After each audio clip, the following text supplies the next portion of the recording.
Welcome, YouTube community. This is Robert, Comic Book G-Spot Galvin here for another installment of the Nerdy Collective Show. This is a random show. I just do it whenever I feel like doing it. Have special guests on periodically. And tonight we got some little today we got a little something special today. It's going to be a little Geek Out Fest. And my special co-host, as always, Jeff A13. Brother, thanks for being here. Appreciate it. You're welcome. And we have a special guest today. You ready, everybody? Here he is, none other than Vigilante, my brother. Hey. My brother. We're echoing. Oh. Technical difficulties. There we go. That's a little better. We'll fix it in a minute. Boom. So thanks for being here, brother. I really appreciate it. Kind of like the last weekend of the year, I guess you could say. Is that right? Jeff? Yeah. Where is the echo coming from? I'm trying to get rid of that echo. Good question. Probably me. Because that's what happened last time. I think it's me. Okay, mine's echo. Mine's on mute. Yeah. Okay. The YouTube channel. If you have the YouTube channel on, that will echo. No, I don't. So. No. I have everything closed. Yeah, I got everything closed now too. So. Probably the room. I wouldn't doubt it. Normally, I got my headsets on. I can't find them right now. Oops. Yeah. Still echoing? Give me a minute. Test. Still there. Yeah. So it's probably the. Yay, Derek. Nice to meet you. That echo is driving me insane. Yeah. Last time they said it was me too, so I think it's me. But you don't have your headphones. That's right. I forgot. Yeah, hold on. Great. Real quick.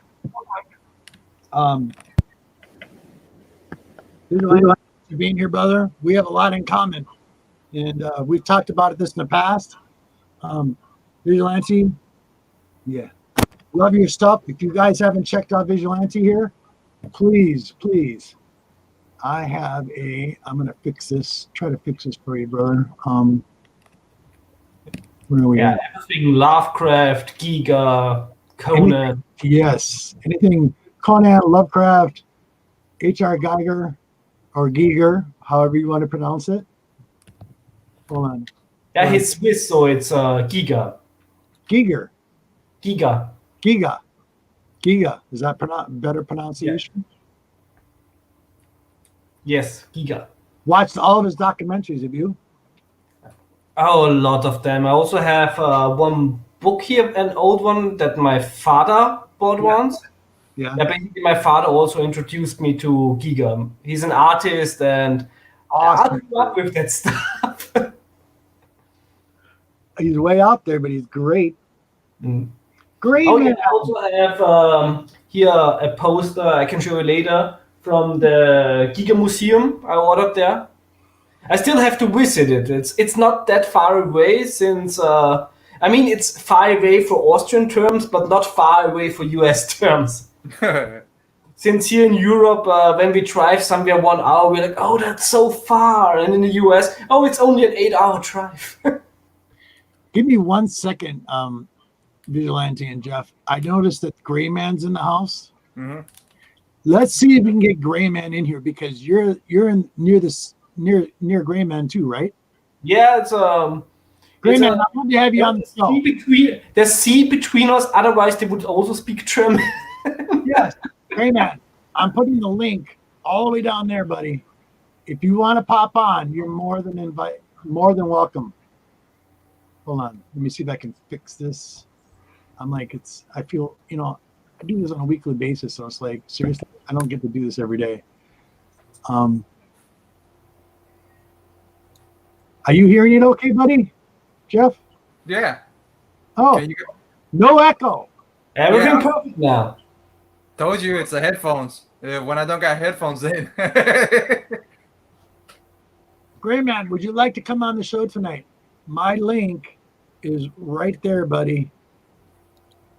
Email me right there. Email me your information. We'd love to have you on the show. Yes, we would.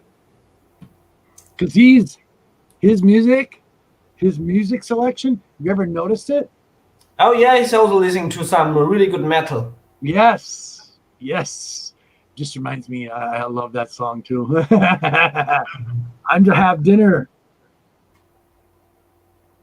Yeah, one day we're gonna do a special about sword and sorcery music, which is basically all about metal. Yes, love it. Yeah, we always catch him at the bad time too. I know, always. Either he's in bed, or either he's eating dinner, or either he's eating breakfast. I know. One of those three. It's all about eating and fucking. It's We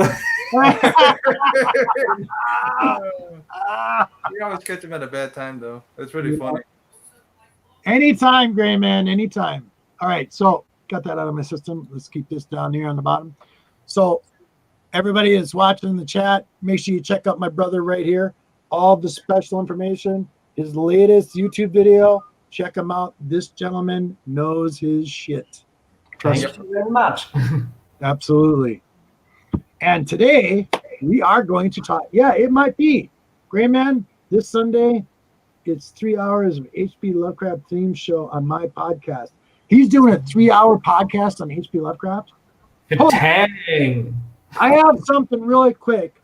A favorite quote that I love from H.P. Lovecraft. I'll just read it really loud while you guys are here. So here we go. The oldest and the strongest emotion of mankind is fear. And the oldest and strongest kind of fear is fear of the unknown. H.P. Lovecraft wrote that. And I love that. Love that. So today, if everybody's wondering what this whole conversation is going to be about, it's going to be about us talking about Red Sonja, some Conan, little HP. Yeah, you can see a hint right there. We're going to be talking about a bunch of different things today. And not to be rude. Nice. Very nice, Derek. You see that? Yeah. Mm-hmm. Very, very cool. And it's also so fun because in the team up, I haven't mentioned that in the video, but they talk about, Kulan Gav talks about his past fights with Red Sonja. Right. But the team up was the first time in a comic that Red Sonja fought Kulan Gav, which means there's so many untold story. Mm-hmm. And basically, this comic also sort of links Red Sonja's later fights with Kulan Gav into the Marvel canon, if you want to go that far. Because if Dynamite mix one thing I'm not so happy with is Hold on, brother. the Red Sonja timeline is so fucked up. Yep. Yeah. I always get it on Twitter. Oh, can you please tell me about like the reading order of the timeline? And then basically just saying it's like, well, each run sort of is its own timeline. That's not the only one, man. Vampirella too. Vampirella's the same way. Yeah. That's what me and Jeff have experienced big time when it comes to some of the crossover covers like that. Yeah. And the new Red Sonja run totally feels like it could be in the Marvel world. Right. Because Mark Russell totally gets Red Sonja. Nice. And then I've read the one shot, the Halloween special, and it's like, but this seems a little bit more like it like the backstory of Gail Simone's run. Yeah. And it's like, You're like, It's basically with the Dynamite Red Sonja stuff. There's so many great stories. Yep. You gotta make up your own headcanon. Yep. Big time. So, what was it? Not to be rude. So everybody knows out there in the community, there is a special all-day auction going on over at Discovery Bay's comic site. If you get bored over here, or if you want to be entertained with something else, I'm more than welcome to come into this and check us out. But don't forget to watch his show. He's been hacking at it since early this morning, and it's a community auction. Everybody's welcome to it. So go check him out too, just so you know. But like I said, we're going to have our discussion, and this is what it's going to be about. Yep. Sword and sorcery. Sword and redheads. And redheads. little vampires mixed in there. Yeah, a little bit of redheads mixed in there. Of course. I did pick up. Yeah, what do you think of this one, bud? This one's actually pretty cool. I did get these. Just wait a minute. I think Derek Magnus just said about something Savage Avengers. Here's a few things up. Well, I tagged Gary Duggan on Twitter with my YouTube video, so I hope he watches it.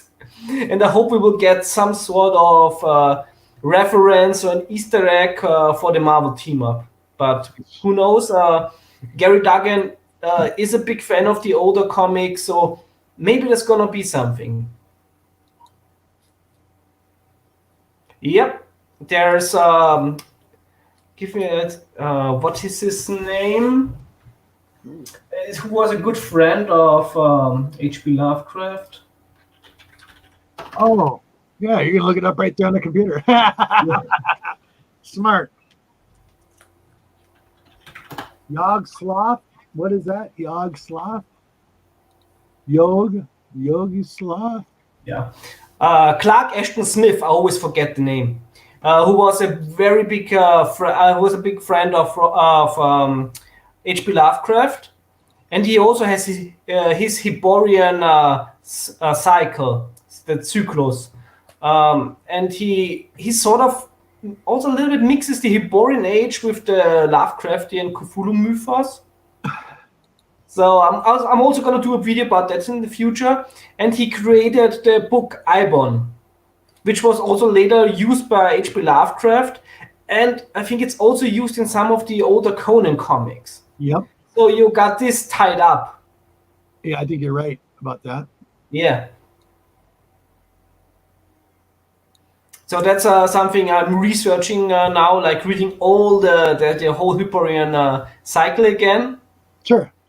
But it's gonna take a while until I do a video about it. Just trying to fix a couple things. So Jeff, do you have any thoughts? Any thoughts about Anything what we're talking about? I know you like a lot of that stuff too. Yeah. Only naughty thoughts. Yeah. I like Red Sonja, Conan. I'm starting to like more Conan and Red Sonja now. I mean, I've been like Red Sonja, but I've been liking more and more of the sword and sorcery now since I've been hanging out with Javi. So yeah. So I picked up some Red Sonja anyways today.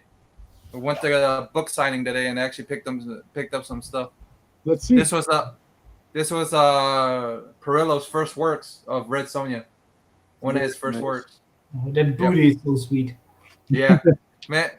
The online it costs like $60, I think, and then Wow, really? yeah, my shop offered me a pretty decent deal on it. Sweet. So yeah, Perillo booties, nobody can match them. yeah, and then I got another one, a virgin of I think this is a She Devil, the She Devil I cover. love that. Yep. Love that. She's gonna stay a virgin until you can best her in a fight. Yeah. And then I picked up some other guys, some other person's work. Bill McKay, I think that's his name. Redhead for you, Robert. Love it. Yeah. And then he did a special book for the shop, so I picked it up.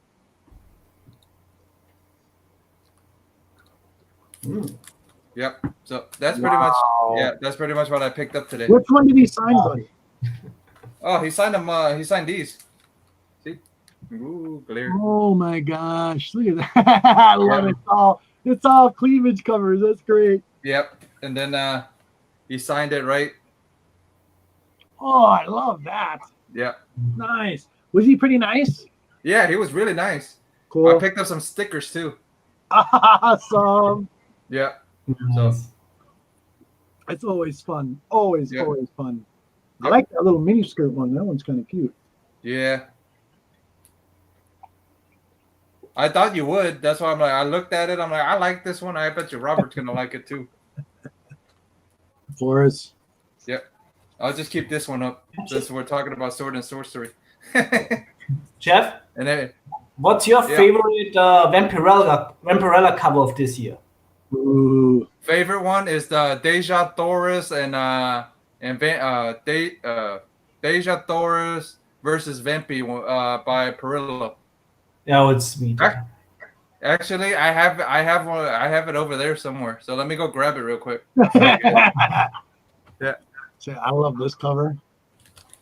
And oh, nice. Love that cover. Oh yeah. And And it's like the story is getting better of Vampirella and Red Sonja, yeah. but it's probably one of the comics I'm spending the most money on variant covers. Yeah, the variant covers kill you every time. Yeah, I'm getting all the sweet the throwback covers. You know, when you have the old cover in the background. Then I'm getting all the cover A's, and then there's a Perillo variant. I also have to get that one. And yeah, Grayman, we totally have to do a Euro show. Sure. Should be awesome. Even though you're not part of Europe. No, but let me see. Most of my descendants is from Ireland, Southern Ireland. Yeah. Still, I have a lot of friends that live over there. I mean, I'd love to have Graydon on too. That'd be awesome. I love Britain. It's always great to visit there. I think I was in London twice, and the museums it's enormous. Mhm. I always say it's the best collection of stolen art in the world. No kidding. Tell me about it. But it's good that it's there because these countries would have destroyed it by now probably themselves. So it's good that the British, at least they're keeping it well safe. Yeah.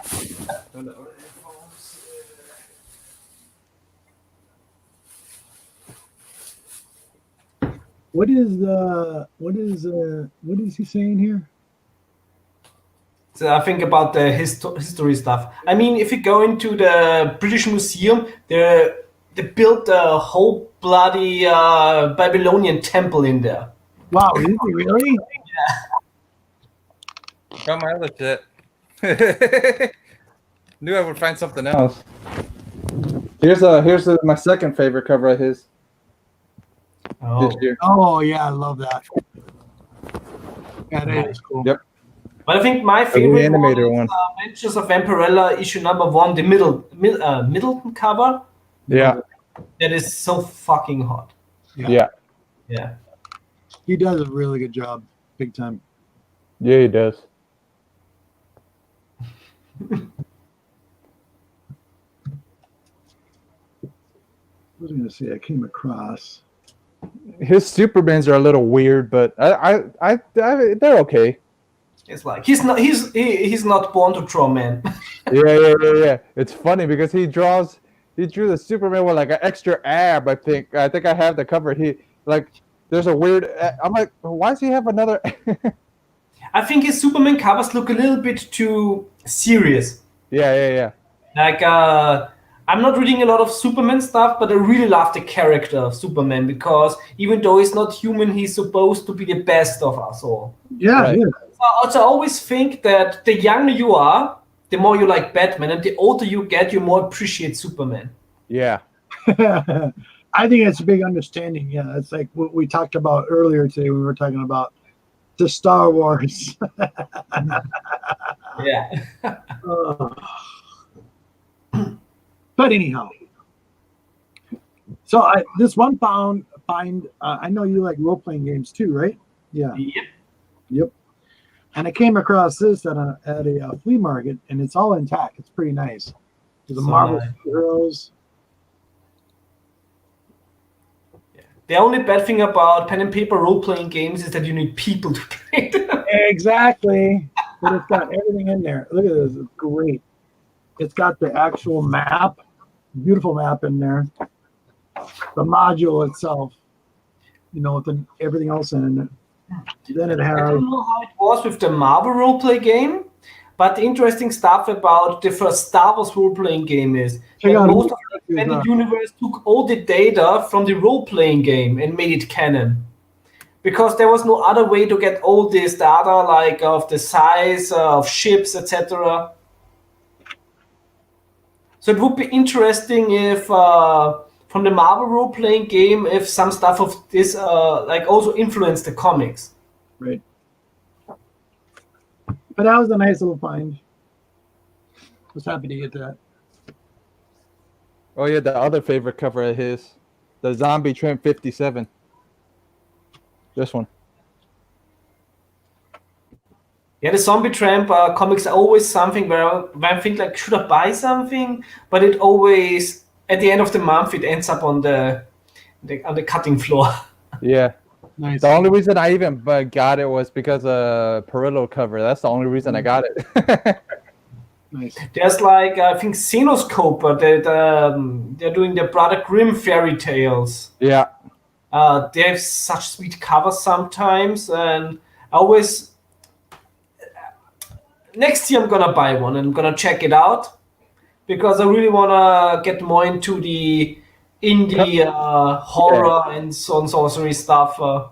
Covers are good. Xenoscope covers are good. Sometimes stories are good, but not all the time, man. So be prepared, because you'll be reading it, you'll be like, really? This is garbage. It's like sometimes I like the Belladonna comics. Oh yeah. But it always seems like a little bit like you just want to tell a Red Sonja story with porn. Which Pretty much, basically yeah. Frank Thorne also wanted to do back in the days, and then he just created Gita of Alisa. Yeah, I have a couple of copies of those too. I just got an English copy, but I only had the German translations. Yeah, and then his Deja Thoris cover that he did recently. Oh yeah, I think I spent about like 40 euros last week only on Deja Thoris covers. Yeah. I got the Perillo one, then I got the Tucci one. Oh yeah. Tucci's. I like Tucci stuff too. That's so sweet. Then I got the Linsner one, and then I was able to snatch the Adam Hughes nude cover. Oh, that's cool. The Linsner sometimes like. Linsner, I love his art, but everything looks the same. Yeah. Well, that should be Robert's favorite, because that's Robert's favorite character is Don, so he created Don. One of your favorite characters, Yeah. But I really like the... Where is it? I still gotta read the last Red Sonja issues, which, by the way, is probably the best storyline in the whole year. Yeah. But also, I really loved that Linsner variant cover. Yeah, see, that cover's not bad. But he's had some bad ones. He had some horrible ones. Yeah. So that one I had to get. But I must also say that the Amanda Connor covers are quite nice. Yeah. Yeah. Even though I'm not that big a fan of her art, she's a good artist. But most of the stuff looks a little bit too cartoony for my taste. Yeah, I'm the same way. Yeah. Very same thing with Bill McKay guy. So his Vampirella looks a little too cartoony. That's the only reason I didn't grab it, because he had a bunch of Vampirella ones. That's why I didn't grab them. And I always get cover A because I subscribe to cover A of Vampirella and Red Sonja. Yeah. But I'm always also getting the throwback covers. Yeah, I have that one too. I got that one.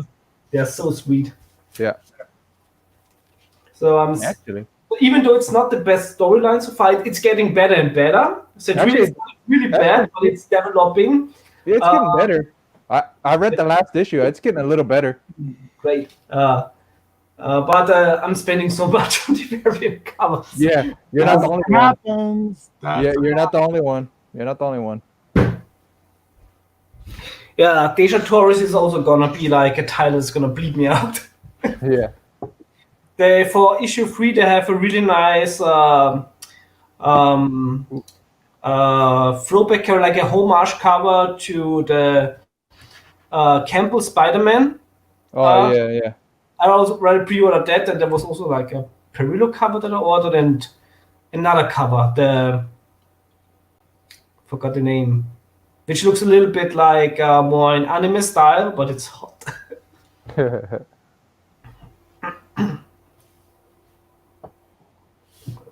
Yeah. But at least this month, since last week and this week and next week, it's gonna be very few books. Yep. This week I bought not a single book, and next week it's only, I think, Thor issue number 1 and Doctor Doom 4. Dr. Doom. It's gonna be a very light week. So I can spend more on variants and some back issues. Yep. I'm actually curious. So what's in here? Hello, how are you? Nice to see you. People watching us now. Yeah. I'm curious if it's black and white or if it's in color, because last time I looked in here, one of his art books, it was black and white. Oh yeah, it's black. It's black and white, like Nice. I thought it would be. See, Sweet. Zombie Tramp. He's done a bunch of Zombie Tramp. Yeah, he's known for Zombie Tramp covers. Yeah.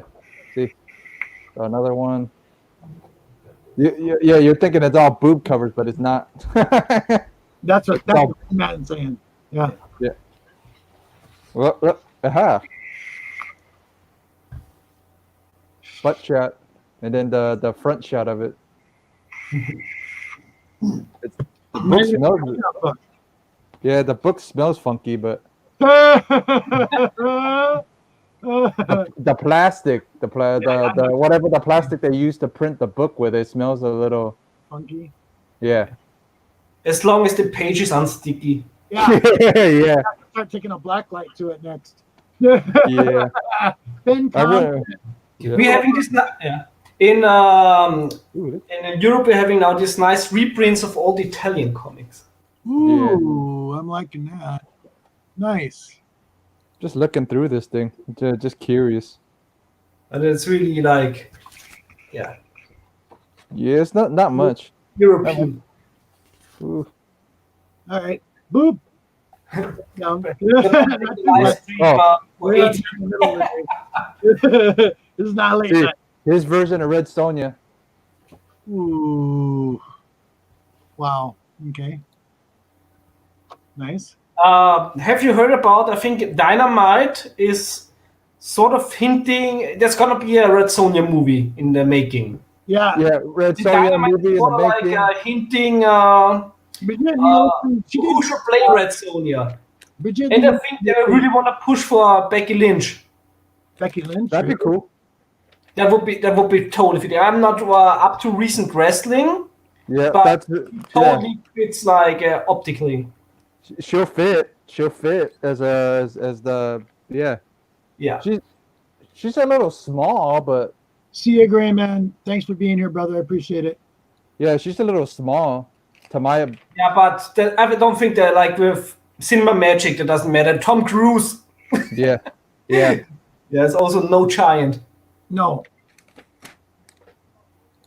Yeah, she's a yeah, but I think she could she'll pull it off, but she's a little small. Like I said, she's a little small, but she'll pull it off. Yeah, if you could, yeah, the recent ones, she's the man. Like she calls herself the man now. Man? Yeah. Really? She's the she's the best of the ladies division, of the female division. That's why.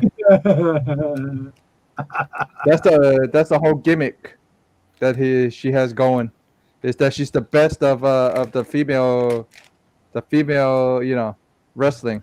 Yeah. But what I've seen, it's a real cool gimmick, and I think most of it was forged by by just coincidences it happened with some slips Yeah. at the shows where she got her nose broken.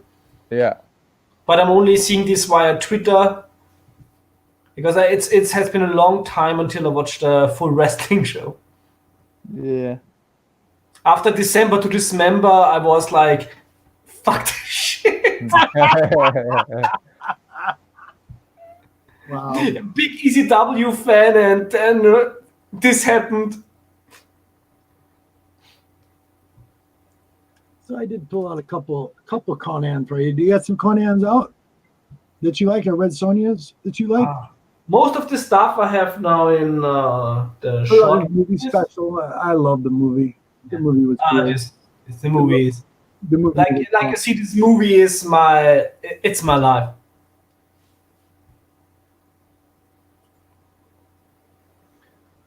Also, next year it's gonna be the 35th anniversary of the Red Sonja movie. Yes. Yep. So And there's then, gonna be some specials coming up on my channel.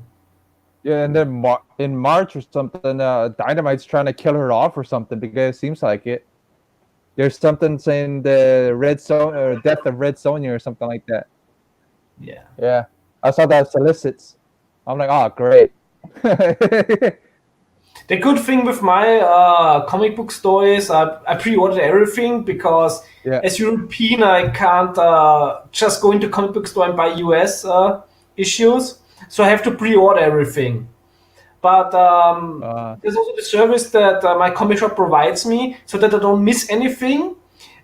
He will send me an email that this is coming out and he put me on the subscription list, and if I don't want it I just have to mail him. Oh, that's cool. Yeah, so it's because sometimes I don't always go through all the preview catalogs, and like in a few weeks there's a Savage Avengers issue 0 coming out. Right. Yep. Yeah, which is when I read it, like it was up for pre-order. It's like issue 0, shouldn't that be out like since months? Yeah. But there's a sweet variant cover, which is probably one of the sexiest Marvel covers they did this year. Nice. So it looks like that Marvel is going a little bit back to normal with the way they draw women. Sweet. But yeah, don't jinx it, man, and then it's gonna go back to. So you get a little bit more of J Captain Marvel. Yeah.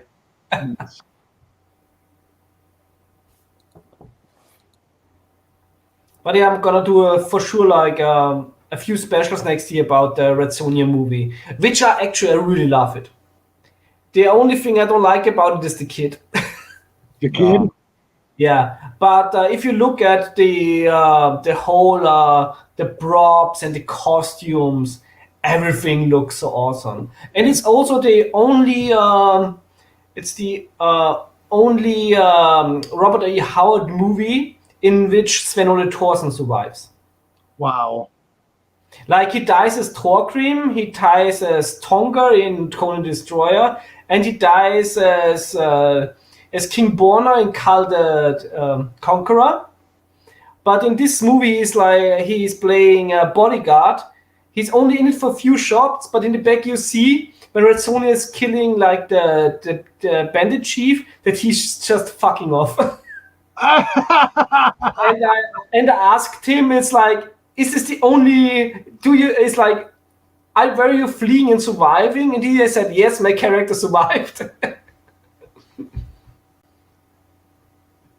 He's a great guy, Sven Ole Thorsen. Nice.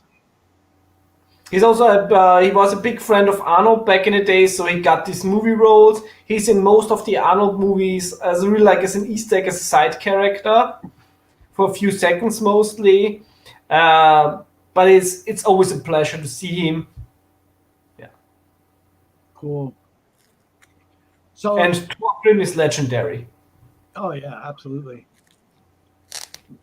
D Collects is in the house. How you doing, guys? How you doing, brother? Hey. Nice to see you. Yes, just a mellow Saturday.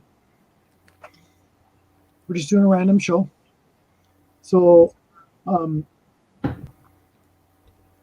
Has any of you pre-ordered also the Super 7 Conan figures?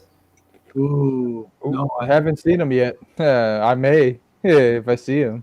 If you want to pre-order them, I think you have a few days left because as it is with Super 7, they're putting it up 1 month and then you have to pre-order them in that month. Otherwise, they're out of print. Yeah.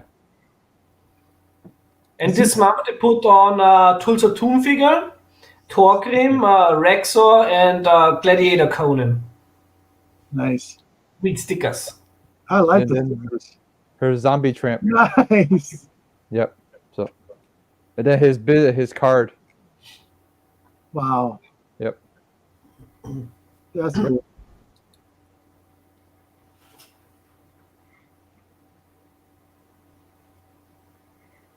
Checking out the 30-second delay.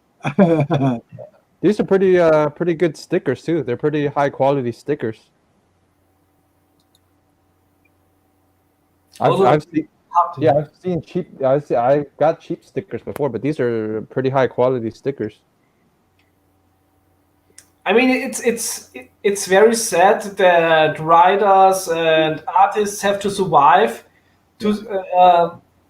by selling stuff at cons, which is also, I mean, it's highly legal to do that. Yeah. But the comic book industry is not saying anything because they're like, well, we don't pay them accordingly to what they do.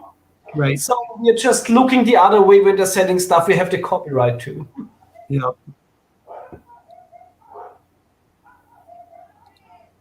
But that's a whole other topic, how the comic book industry treats writers and artists. Yeah. Yeah, we had a lot of conversations about that in the past. Mm. And this is also what really bothers me sometimes when the prices are going up now. Yeah, Yeah. that Like, bothers me too. Basically, Marvel making a pseudo event for $10, which is basically a previous catalog. Yeah. And I don't have a problem paying more for a comic book. But then I also want that the artists and writers get a little bit more of the cut. Yeah. Yeah, that's not gonna Especially happen. with Marvel, especially with Marvel and DC, Right.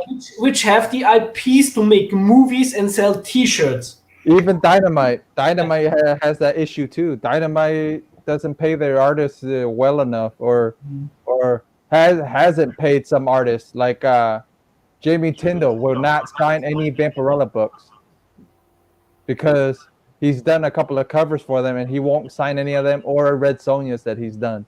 He goes, "If you guys bring any Dynamite comics to my table, I will not sign them." Wow.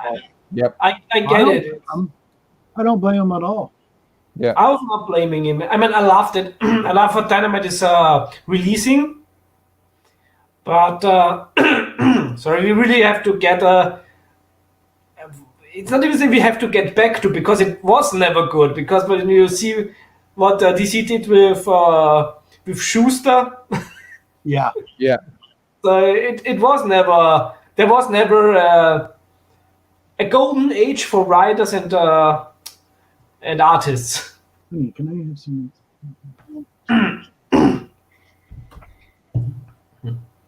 Well, let me see. What can we talk about today? There's a bunch of things we could talk about today. We could talk about a little bit about. So, do you like? I know you like role-playing games.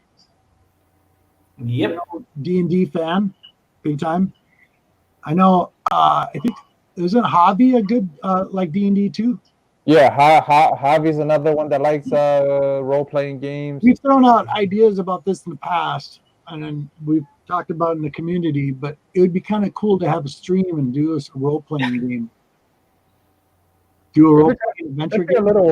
It'd be a little weird, but I mean, you would have to have somebody read it, and then you guys would have to have the same board, and you guys would have to move. No. Actually, there's a program. There we go. I just have to start Steam. Which I bought, I think, a couple of years ago. It's on Steam. It's on Steam. Yeah, it's been a while since I've used that. Okay. I think it's called Fantasy Grounds. Fantasy Ground, okay. And within it's a model, and with this model you can buy also the role-playing rule books. And you can basically, you have like a live stream like this, but you also have then a digital port, so nobody can like, oh, I rolled a natural 20. Yeah. That would be the issue right there, exactly. Yeah. So this is a program in which you can play all over the world role-playing games together. What's it called again? Fantasy Grounds.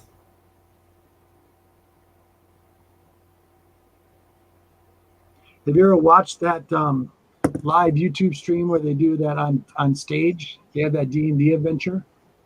No, it's like I always think it's more fun playing than watching. Mm-hmm. It is. But they always have huge crowds. They have a whole audience watching them. Yeah, but it would be really fun. Like there's also like a lot of cool co-op games like online where you can play a dungeon crawler. Yeah, that'd be fun. Yeah, one of my favorites was Baldur's Gate. I used to love Baldur's Gate. Baldur's Gate is one of the most awesome role-playing games ever. Also, when they made that module of Baldur's Gate where you could actually make the dungeons and then have your buddies come online and go through the dungeons, almost like D&D, where you could actually tell a story and then set up all the stuff through it. Yeah, and was it in Baldur's Gate or Icewind Dale where they basically resolved the ending for the Dungeons and Dragons animated game? Yeah. It was just like in the book that Tiamat ate everybody. Downright Nerdy's here. Hey, buddy. Thanks for being here, buddy. Appreciate it. We're just geeking out, just talking. Some of the stuff we love to talk about. Redheads and sword and sorcery. All the essentials. Yeah. Yes, all the essentials. I really like this old meme where Spider-Man and Wolverine and both make a fist bump and you know who fucks good? Redheads. Someone told me last night, it was funny. Someone had mentioned something about redheads. Oh, I can't remember the name of the gentleman that said it, but he said something about redheads steal souls. And I'm like, no. It's the other way around. Redheads don't steal souls. They steal hearts. Hold on. Downright said, let's see. Oh, I love you, buddy. You're the best. No offense. I know your honey is a blonde. That's all good. She's a sweetheart. I have nothing against that at all. But if you also have a basement full of redheads, what is it with Austrians and basements, eh? Well, I got a short box filled with redheads. That count? Yeah, this is really cool. There is a community member. I want to make sure I shout him out right. His name is Bobby, and he is from. That's familiar. Yeah, Bobby does. He was. Oh, I had it earlier. Bobby. One second. Oh, I didn't write it down. But anyhow, he sent me a book, and this was awesome. And check this out. Love this. Love this Mary Jane cover. Oh, I got that one. Yeah, and that's an art germ too. I love that though. Man, oh man. Look at that. And it's art germ. That is just beautiful. Miss G really liked that too. There's a variant one that Mary Jane is in chalk. Yeah, that one's pretty cool too. Love that one. And can't forget Poison Ivy. Oh yeah. Yep. Look at that. That is just friggin' Really small. nice. Those are all store variants too. Mm-hmm. Yep. Yeah, I'm a sucker for those every single time. You're not the only one. Little shout out there to some buddies of mine. And if they watch this on the rewind, I want to show them something. I'm just going to mention this really quick, you guys. Sorry, I'm not trying to be Oh, rude. you're good. You're never.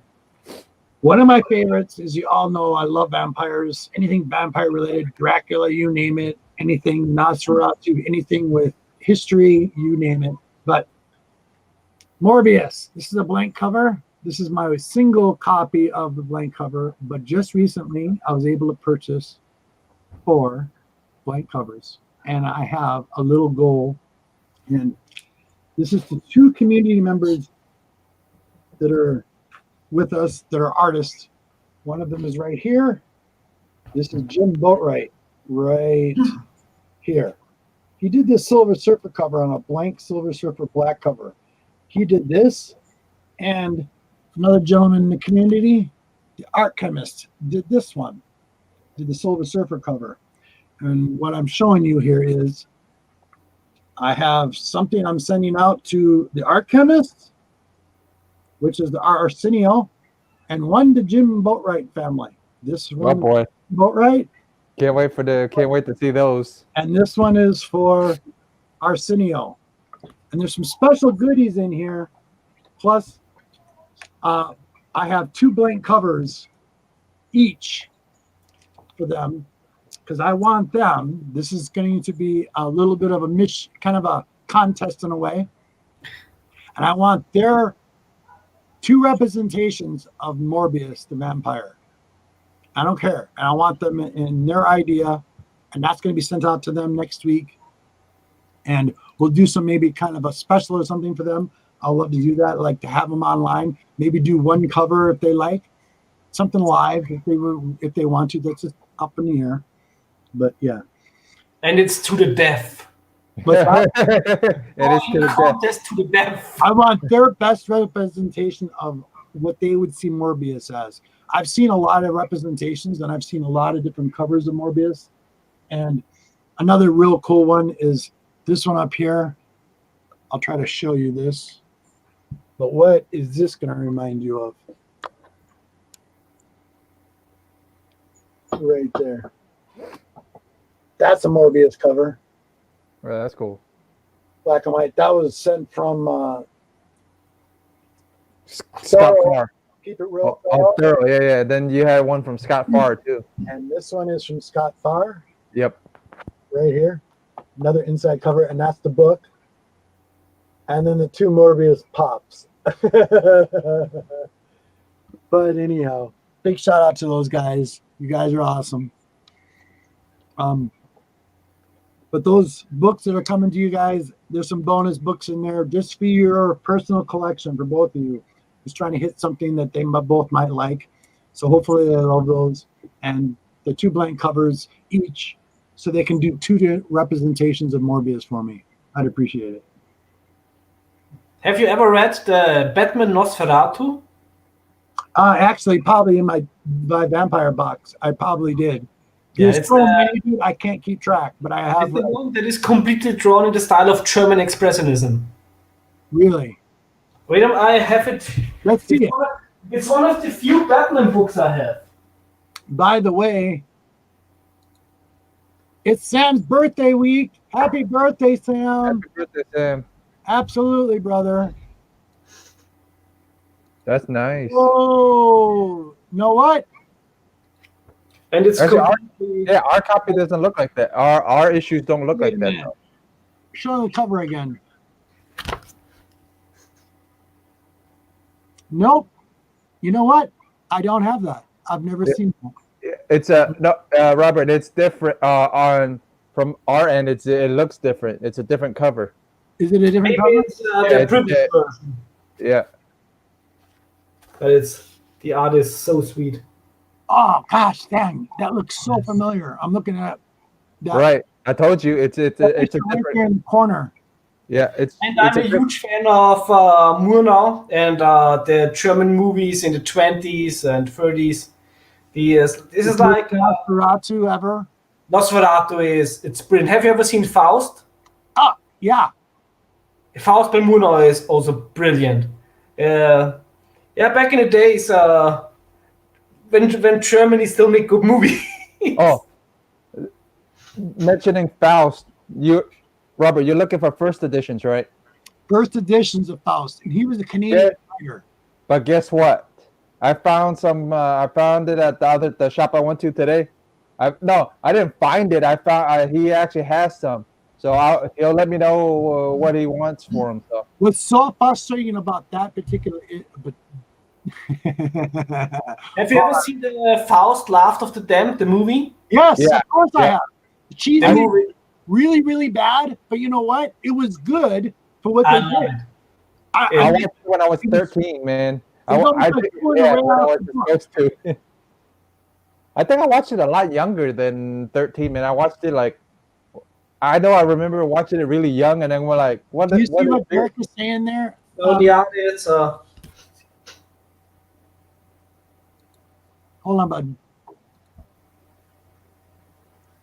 Randy Love, Gene, Mark, Other, and Ted. Okay. So those are the people that did that in the 98. That came out in 98. but Miliona is very much inspired by German Expressionism. Very cool. Talking about that. Man, because there's so all right. Oh, I got to remember the name of him. I got to remember the name of the artist. I've talked about him in the past before. You talked about him a lot. I know the one you're trying to think of, because every time you think of the guy, you always forget. He's Polish.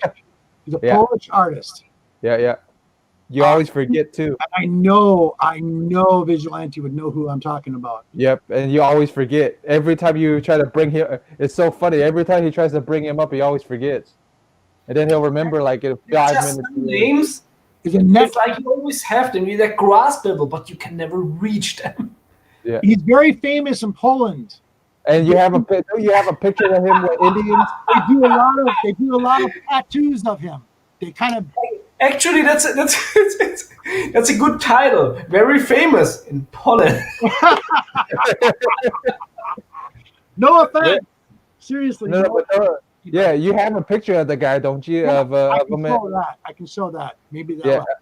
Yeah, as an Indian, and he'll probably know who it is.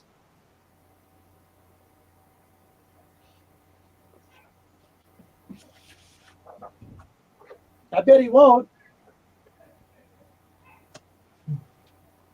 Okay. So this special that's on Netflix, this gentleman.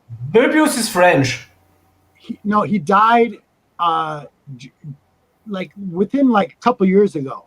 He did a lot of sculpture art, and he did things with like hands and sculpture. He was like in his 90s, and he lived in California. And they just came across this guy and found out who he was. And he did a lot of stuff through the war, through like World War II and stuff. And I had a friend that picked this print up and found it at a flea market and sent it to me. And it's this gentleman right here. And I want to say Sorskowski. Am I saying a figure so he can see it? Say it again. You just said it. Sapkowski. That's it. Anyway, isn't he the writer of The Witcher? Andrzej Sapkowski. Guy right here. Check this out. This is kind of a this picture you can see is not right. All right.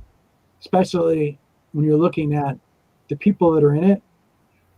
But him right here, right there. That's him.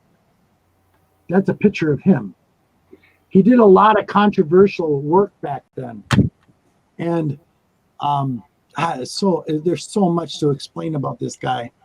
But this old man, he died like in his 90s, and he did a whole documentary on Netflix. There's a Netflix special, and they'll show you one of his sculptures he did.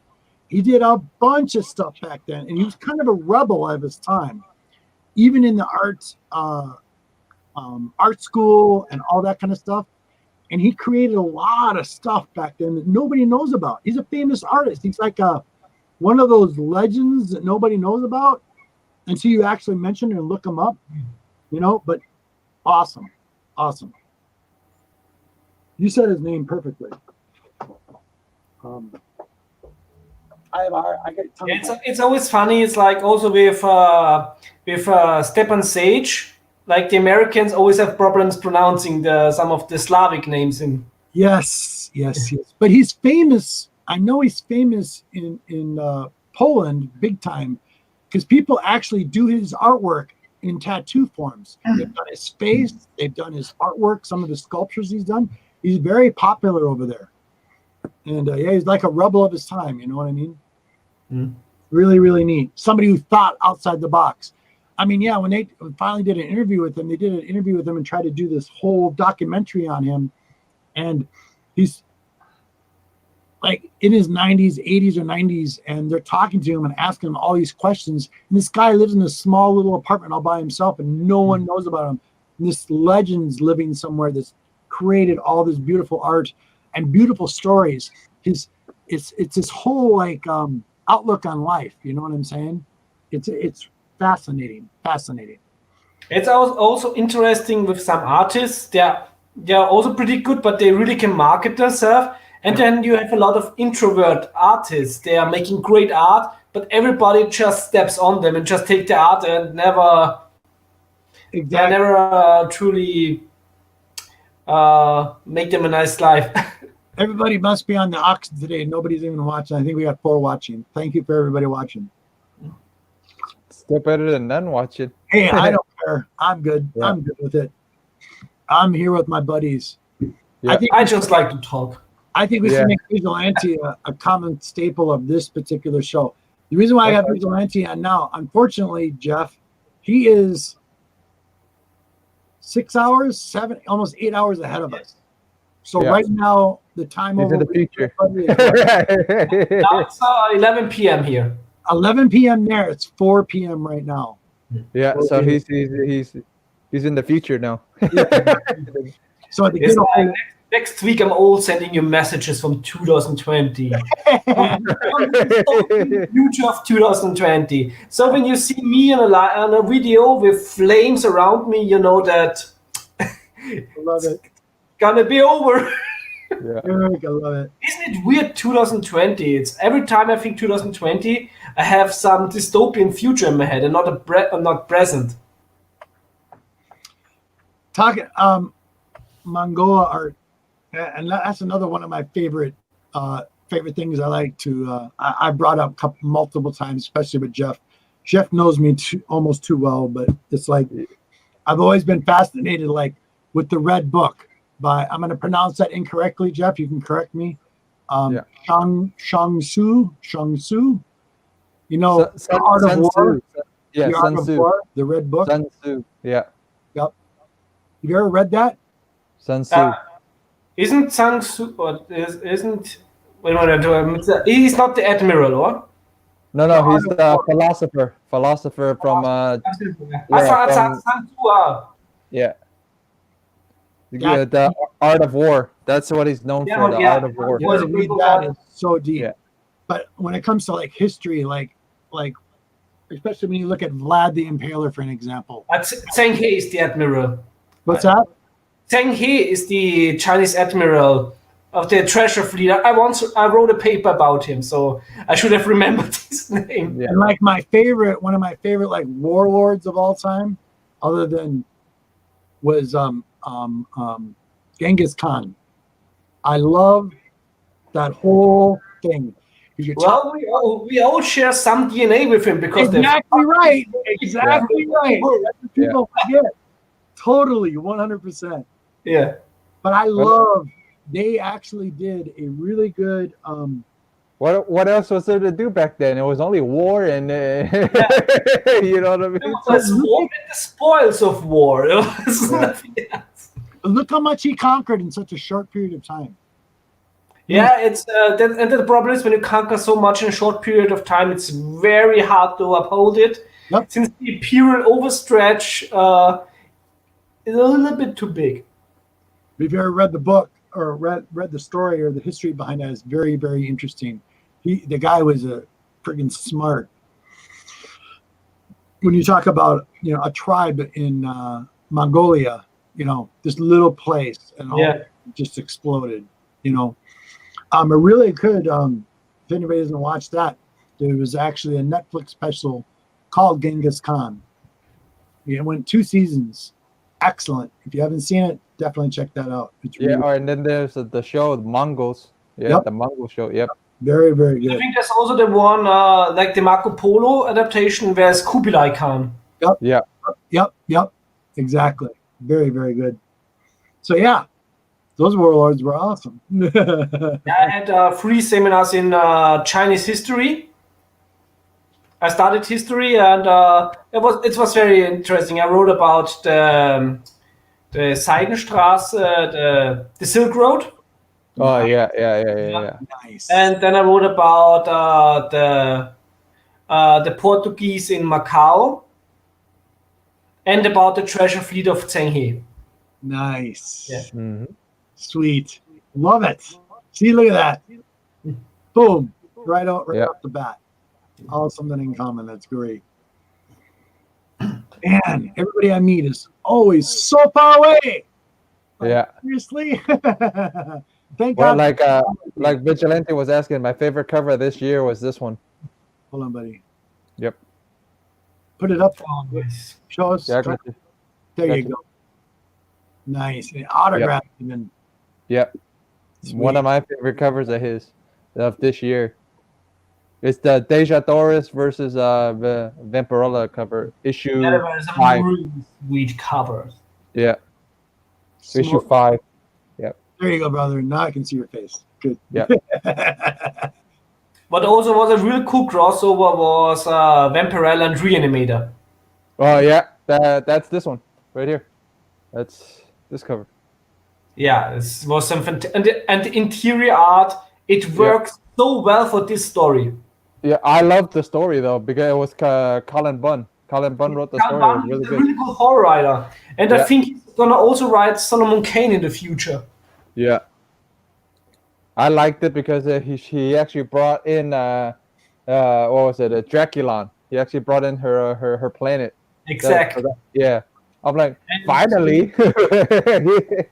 Yeah. Because everybody's thinking she's a vampire. I'm like, dude, she's not a vampire. She's an alien vampire. It's a common misconception if you only look at the covers. Yeah. Because actually, Vampirella has a very rich history in lore. Yep. Yep. That's a lot of people don't know that either. Mm. It's People- like a lot of people learned it from me. Because, are you buying those only for the covers? No, actually read these books and enjoy Yeah. them. Yeah.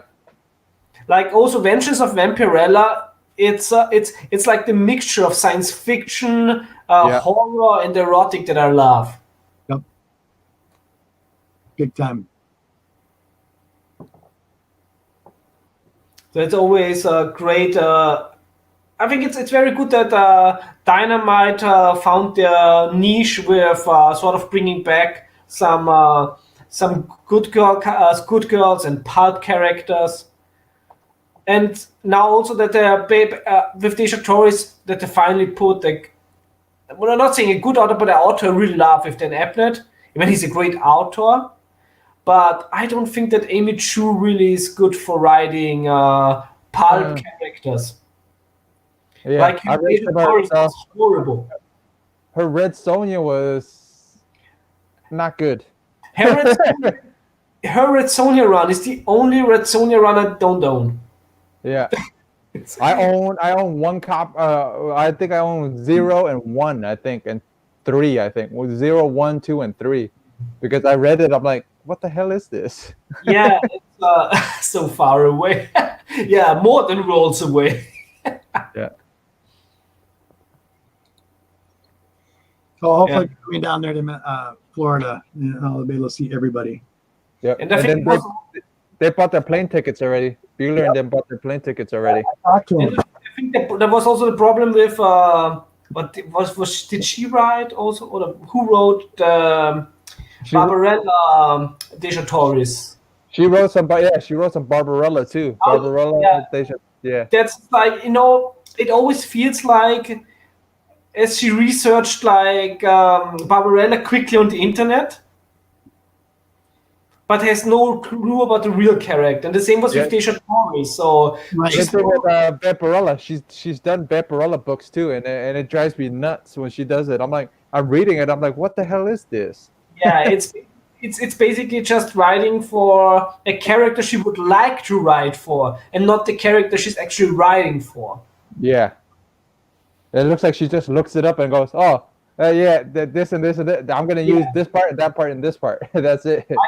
I think she's a good writer. Yeah. Right. She did a Poison Ivy comic a few years ago. Yeah, that wasn't bad. That wasn't bad. That was good. It was like a really good story. There was also some Swamp Thing in it. Yeah, but that's when she first started writing properly. Character she's not familiar with. Yeah. It goes nowhere. Yeah. It's the same thing with Tom King, because people always praise his free his vision run, and then his Mr. Miracle run. Miracle run, Yeah. and it's a good book if you don't know the history of Mr. Miracle. Yeah, yeah, That's it. I always have my problem with writers like Bendis and Tom King who are not embracing continuity. yeah. They don't care about continuity. Yeah. Yeah. Let's say it's completely okay to like these books, and I never will say these are bad writers. They're just not your favorites. They're not my favorites, and your I don't favorites. want to get punished for giving a shit. Yeah. I don't like it. Only reason I don't like it is it's a little weird. Like some of his stuff is a little weird. Like he does half research and half I don't feel like using it, so I'm not going to use it. Yeah. But then he makes it harder for the next person that takes over for him, because then he I don't have a problem when they do it like out of continuity or creating new continuity. Yeah, that's fine. But if it's in continuity and then you go killing off characters, but you don't tell the next writer you killed off the character, and he tries to go use it, then you're What's gonna the name of the guy who writes the Flash now? Williamson? Or Yeah, he did Nailbiter. He did Nailbiter. Williamson he did at Boom Studios one of the best RoboCop stories ever. Yep. Under the premise that he said, okay, he sees the first movie as canon. Yeah. And he makes a sequel to that. Yep. And it's brilliant. That's what happened with Big Trouble in Little China too. That movie. I love that movie. Yeah, they made what was it? The crossover with Snake Plissken. Yeah. They rewrote it. Those are actually the actual movies that they would have wrote if it came out. So they put it in comic form instead. So then it's always okay to create like a new continuity. Yeah. But if you have like a whole world, like the main continuity in DC, you should really you should really at least put the stuff in you wrote a few years ago, because continuity at DC is also always a little bit fluid with all the crises. So it's always like everybody is we don't know what really happened, but if you like it, it happened. Yeah. Oh, Placid. What happened now? Oh, I'm looking for. I thought I had it. It was that new H.P. Lovecraft movie that's supposed to come out called something. Yeah, you wrote it on notes, but I don't know what you did with it. I know you wrote it on notes. Color from Space. What? Is it still the color, the one you talked about? The color. That's the one. What's it called? It's a color out of space. The color from space. Let me see something here. But it's color with the British, with the correct writing. I think it's the color from space. I'm trying to see. You gotta watch the German independent movie they did on the color of space. Yeah. Yeah, that's a really good one. They just called it Die Farbe, the color. I also did a review on it 2 years ago. Yeah, Color from Out of Space, yes. Yep. There it is. It's Nicolas Cage movie. Yeah. Yeah. Hold on. Those type of movies. So far, they only showed it here in Vienna at a festival. And sadly, I wasn't in Vienna at that time. So I hope they either gonna release it direct to DVD or they bring it to cinema. But I haven't seen any starting date so far, and I haven't looked in the last weeks. Yeah, with some movies, it's always quite strange on how or if they release them here in cinemas.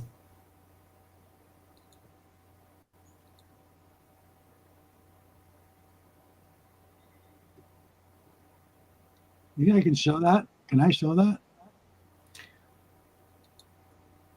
I mean, usually you should be able to show a trailer, but What do you think? As long as you talk over the trailer, you'll be okay. You'll be able to show it. We just have to talk over it, but you can show it. It's just we have to talk. We make sure to be talking when it's playing, All right. so they can't really hear it. That's the issue. You can't hear just it? like you play the trailer and every one of us is just the beast. No, I not the know beast. we can. Yeah, we can hear it. We can hear it. I'm just saying the way they're gonna. Nobody's gonna really hit us with nothing, so we'll be all right. Mm. You sure about that? Let's see what yeah. I forget. Yeah.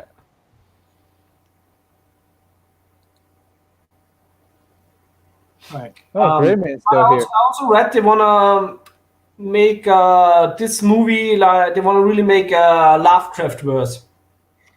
I'm very curious about this because what is some of the things we've talked about, H.P. Lovecraft, Cthulhu and all that. And when I see this preview, I mean, look at all the stuff in here that's been, Fantastic Feast, all these places, Beyond Fest 2019, Monster Fest, the official H.P. Lovecraft Film Festival 2019, right down the bottom. Yep. Let's just play this and talk about it as we see it. Can you guys hear it? Yep. Yeah. So I can hear it. I'm just sharing it. This is one I am looking forward to this, to be perfectly honest. I want to see more of stuff like this, but can only hope. I heard very good things about it. I'm really looking forward to this.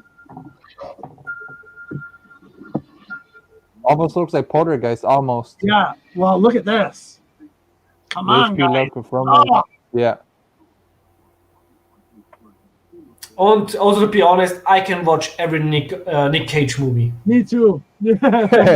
I'm just crossing our fingers. Yeah. Hopefully they do this right. Hopefully he did decent acts. He decently acts in it, so we'll be okay. If he doesn't overplay his hand in acting, we'll be all right. What are you doing? I'm talking to you.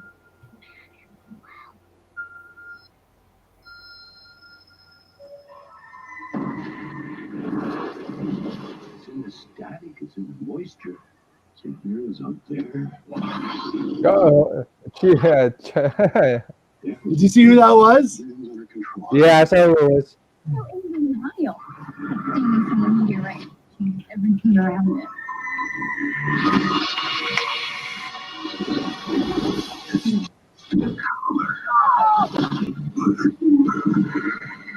Do you believe me now? I don't know why I believe anymore.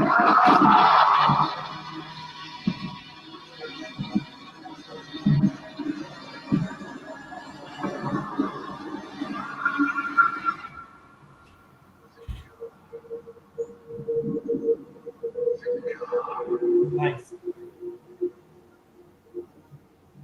Everything's gonna be A-okay. So looking forward to that. Oh It's my! gonna be great. What's your favorite H.P. Lovecraft adaptation in film so far?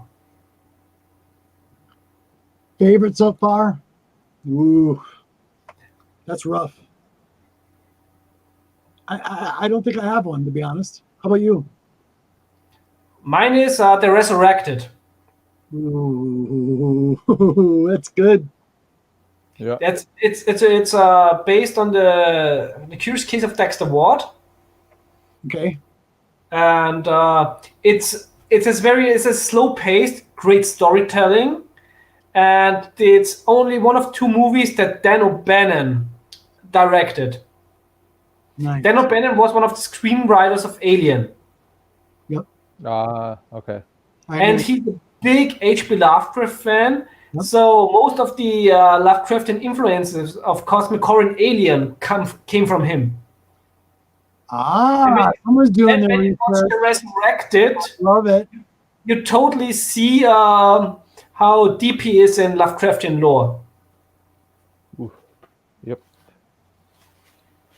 And also you have Chris Sarandon in The Resurrected as Dexter Ward, and he's just a great actor. He's a great comedy actor and he's a great drama actor. Because you probably mostly know him from The Princess Bride. Oh, okay. Yeah. Miss G's. As Prince Humperdinck.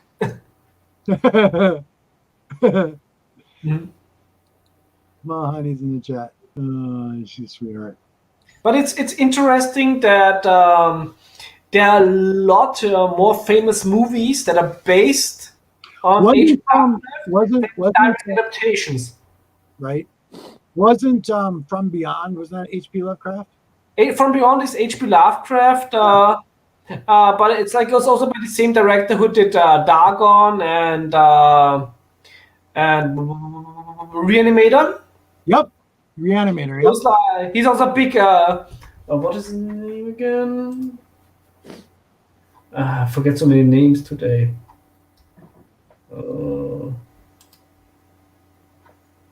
Stuart Gordon. Yep. And he's also a very good friend of Brian Usner, and I love Brian Usner movies. But my problem with Stuart Gordon is he's a big Lovecraft fan. Okay. But he always has this humor in his movie. Yep. That's why I love Dagon the most, even though the CGI is not so good, because it's the least funny movie. But in Reanimator and in From Beyond, you have a lot of humor. In case of the Reanimator, it kind of works, but From Beyond sometimes loses his terror.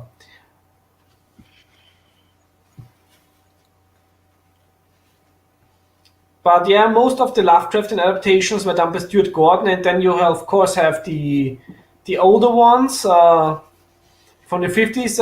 It was it's interesting. Was it 60s or 70s? When that was back when they didn't recognize H.P. Lovecraft and the movie poster, and sold it as an Edgar Allan Poe story. Kind of like. Which was again? Where is it? Kind of like this. Where are we here?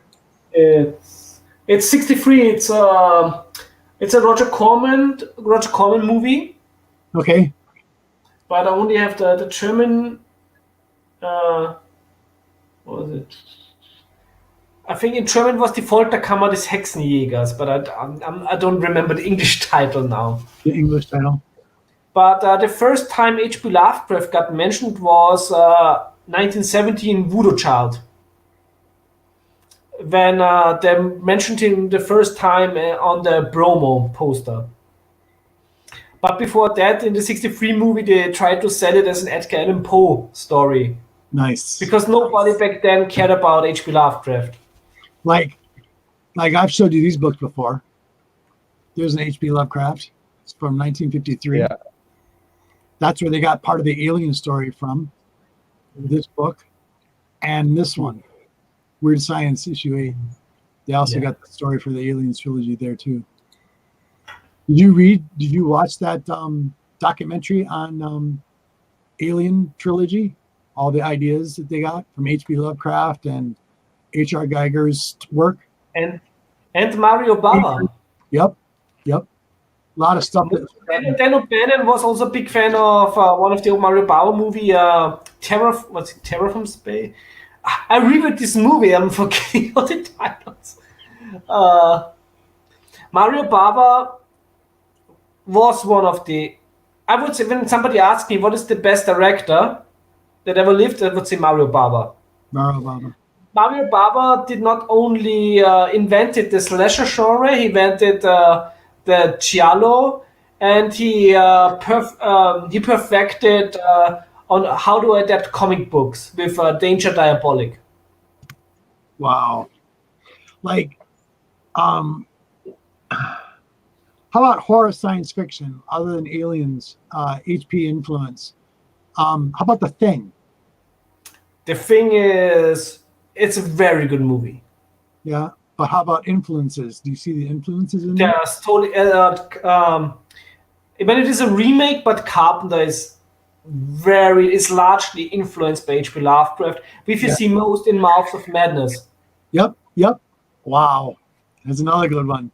Yeah, in the Mouth of Madness it was also in my top 3 Lovecraft influenced movies, which I did this year for Halloween as an article for a German site.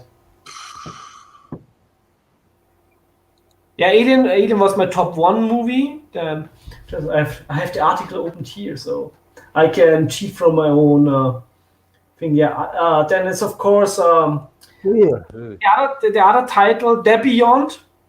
Yep, From Beyond. It's from Lucio Fulci. Okay. Right, I'm gone.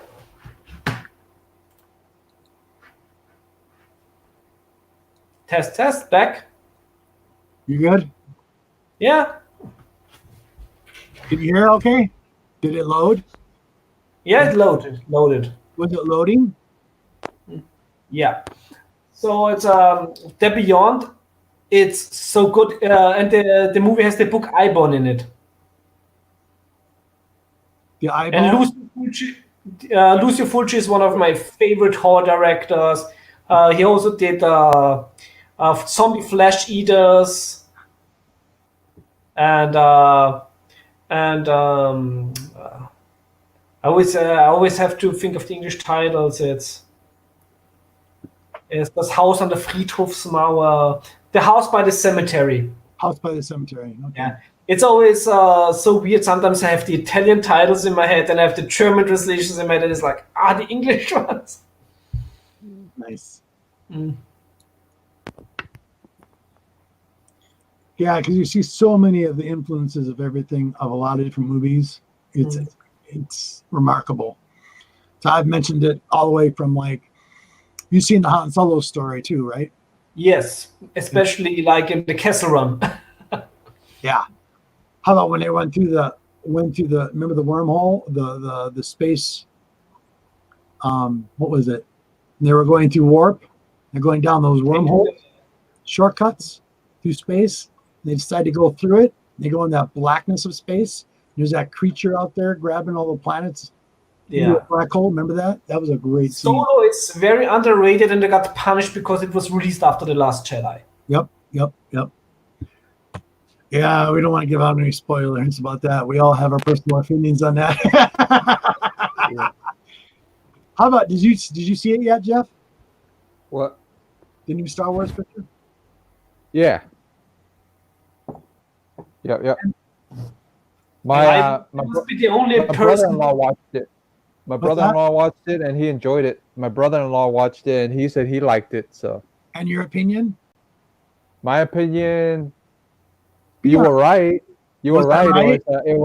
It was powdered sugar and rainbows, like you said. It was. I haven't watched it. Yeah. But I know the whole story because I read the leaks a few months ago. And all of it was true. I love Star Wars. I'm more like I love the Empire.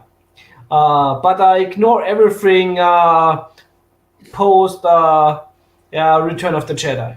I even ignored the ending of Return of the Jedi. Yep. Because it is not a happy end. Right. Because the terrorists win. But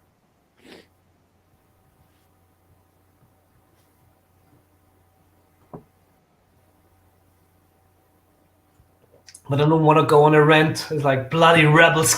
I'm trying not to. I'm really trying not to. Yeah. I haven't checked out The Mandalorian yet. On a better note, have you seen The Mandalorian yet? Me, no. So far not. It's like it's gonna be released in March here, Okay. and I'm not a pirate. But also, I'm probably gonna wait until it's out on Blu-ray because I'm not getting Disney Plus. I'll tell you, that's what Star Wars should. That's what Star Wars should have been. To be honest, and also the continuity of the pictures is right before the Battle of Endor. And right? also it got motherfucking Werner Herzog in it. And as a European, and as German, Werner Herzog is king. Aku Ire, The Wrath of God, and Cobra Verde, I love those movies of him. And he's also such a great actor, especially his English with his German accent is brilliant. Yep. And I read one of his quotes on The Mandalorian when he says that about when that the time with the Empire was way better. Now there's chaos everywhere. Yep. I love that guy. He also did all the nature shows. That same gentleman. That's what he's known for. Did you know that one time they did an interview with him in California? Yep. And during the interview, he was shot and he continued the interview. What? Look it up on YouTube. Werner Herzog, he got shot with an air rifle. And then he looked here and he was bleeding. And he's like, no, it's good. We can continue. Wow. Wow. That's German. I thought he was awesome in the show. He's a great actor and he's a brilliant director. I'm not a fan of his Nosferatu remake. Yep. But like Aku Ire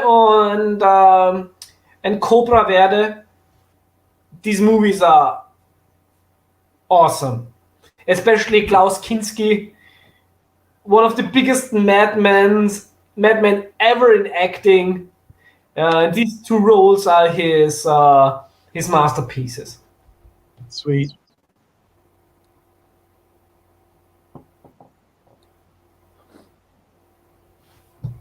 Trying to fix this. But yeah, I'm gonna wait for The Mandalorian when it's out on Blu-ray. If Disney decides to release it. You'll enjoy it, buddy. You definitely will enjoy it. You'll see why.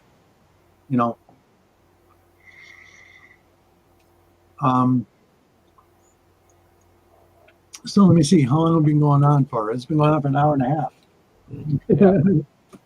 I still gotta get some rest for the show for tonight, man. Yep. Yeah. I was trying to have him on earlier, but because his show starts at 6 a.m. here. Yeah. And at 6 a.m. I'm dreaming of Red Sonja and Vampirella. I'm not talking about them. Yeah. Hold on, we should see what is Miss G saying here?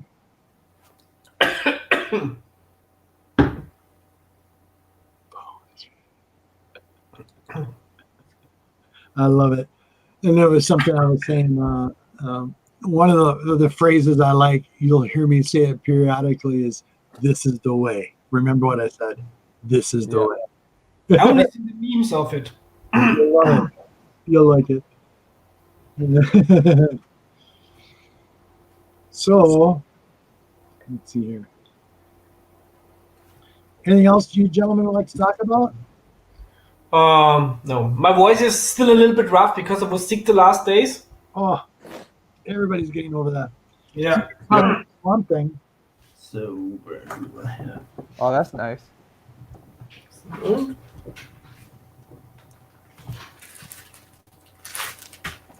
I'll leave him with a butt shot.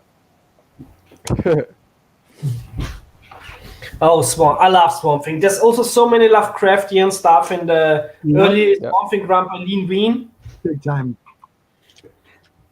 I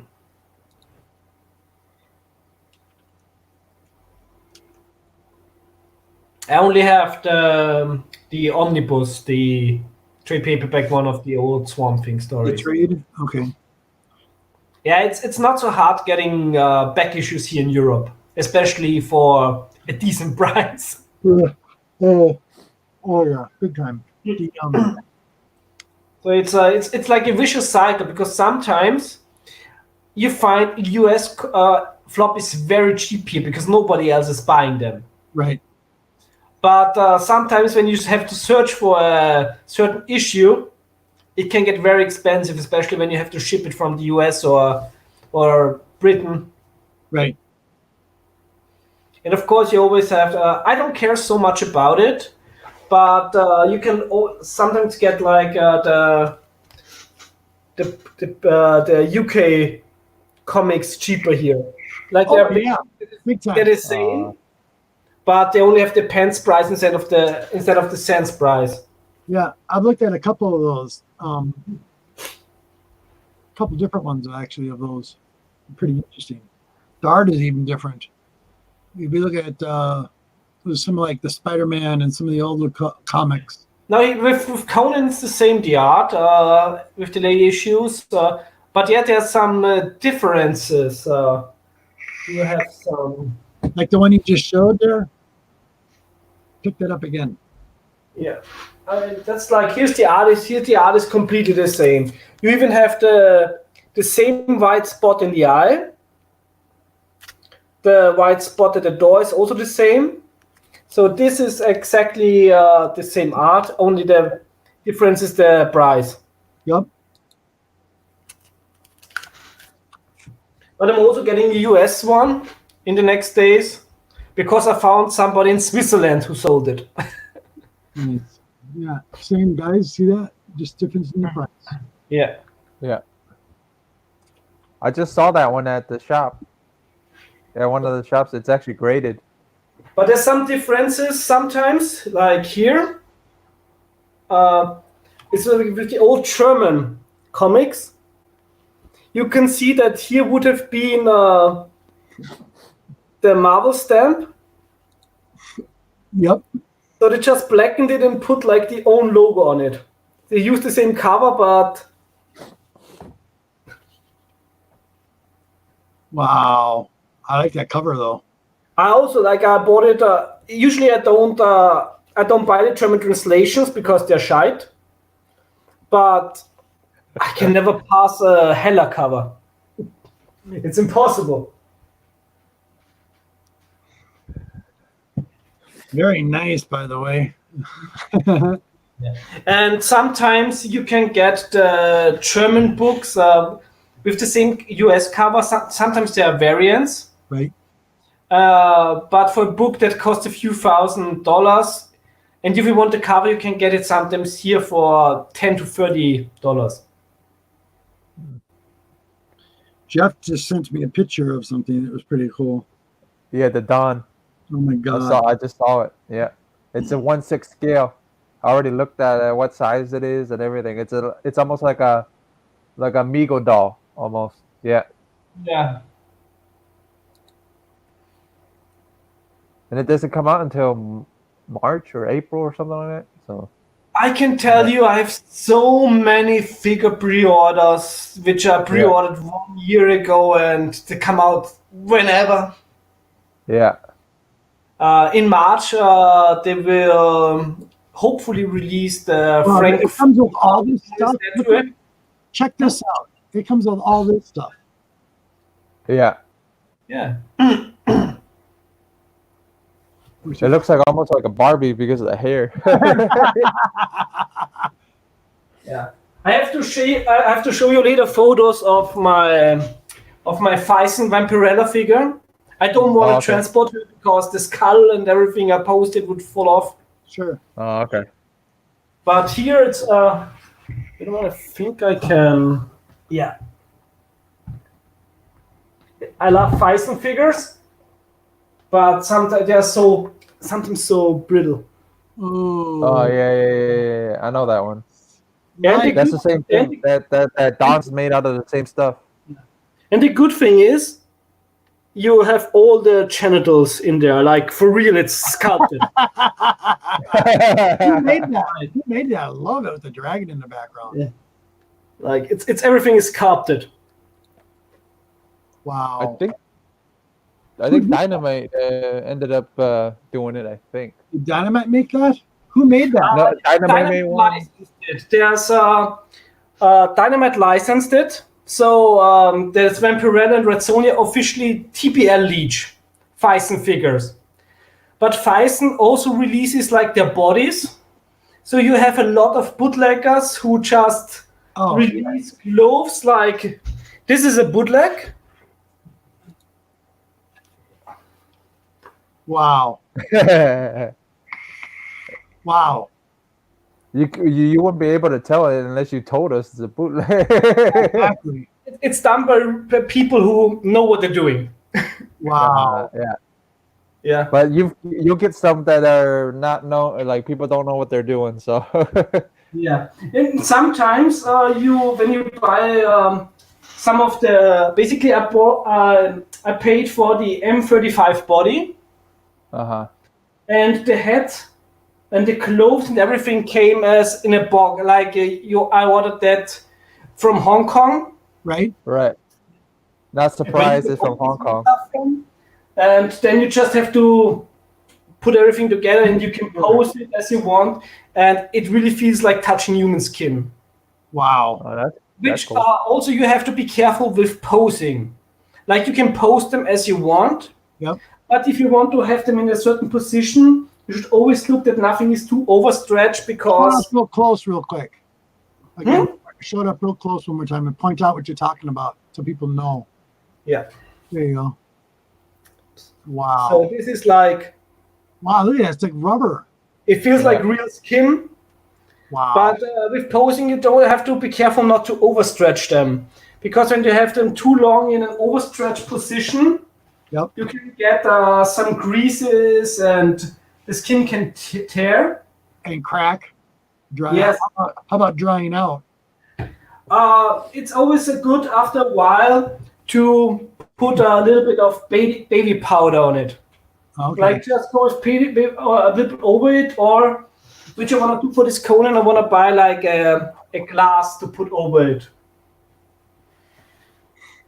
But it's that I think it would cost like 30 euros, and at the moment I rather buy more comics. Yeah, I hear you there. I've seen a lot of bootleg like Marvel figures that have been done in big sculpture pieces.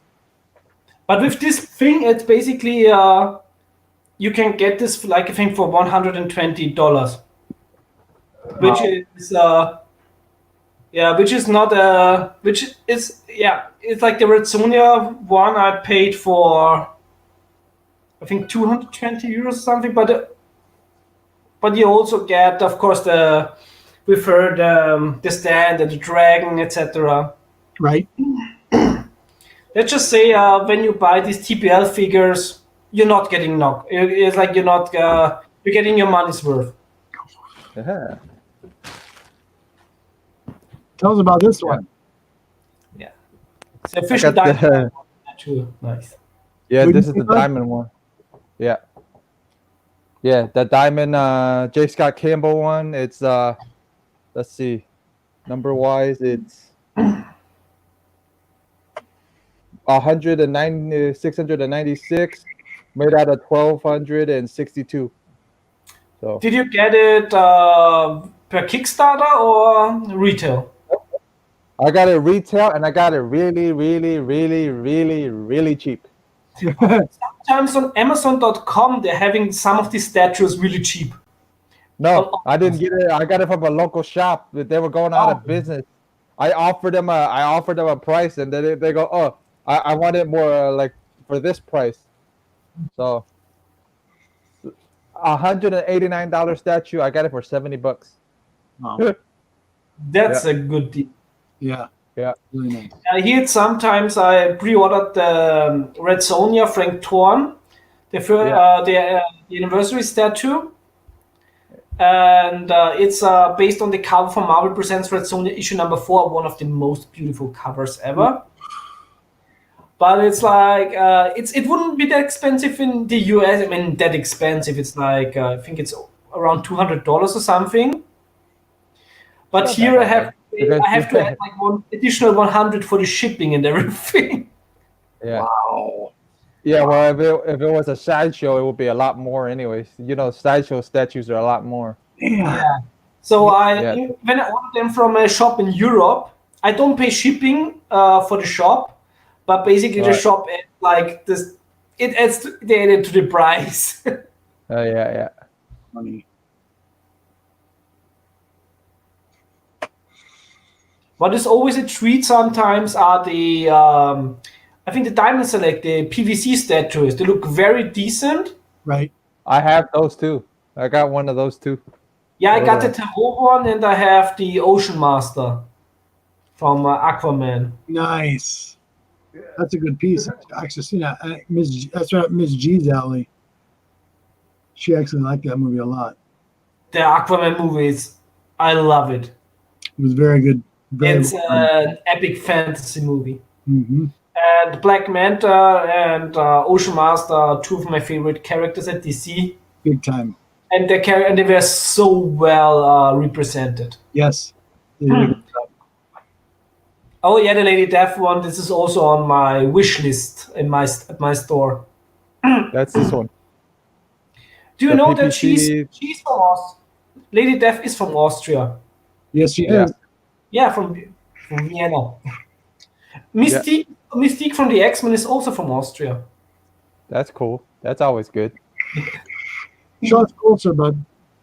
Huh? Show it closer. Can you pick it up? Closer? Yeah. I'll pick it up. Yeah. It's light. It's really light. It's lighter than the Yeah. Vaporella.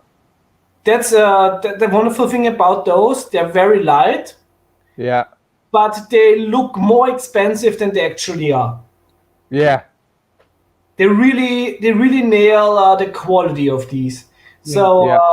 whenever you see those online, you can always blindly pre-order them. I have the Tarot one. It's hot as fuck. Oh, I And- got the tarot one too. I got the tarot. Nice Samuel. Look at Yeah. Samuel. Hey. I got the tarot one too, and then I got it signed by Jim and Holly. Sweet. Yeah, Yeah. I got them both signed by Jim and Holly. Yeah, Kirby's parents also were from Austria and moved to the US. Right. I think what was Yeah, his good style of I know Robert likes it because of the skulls. But I like her outfit too. Yeah, I know that. I'm just saying, but you and Hialeah would like it because of the skulls on there. She's always reminded Oh. me, that particular character has always reminded me of the chick from Heavy Metal movie. Tana. Oh yeah. I think that's who she based off of. I think that's what Brian said she I think based him so off too. of. Every time- Have you read the recent this year's the solo title of Tana? no. It's good. Get the trades. I can just moment. I can No. What's it called again? find it. I have the single issues and the trades, but where did I put them? Good question. He's gone. We have 5 people watching the whole time. It's funny. Ooh, nice. Look at that. I'm living here in my Look at chaos. you. Look at you, Jeff. Oh my gosh.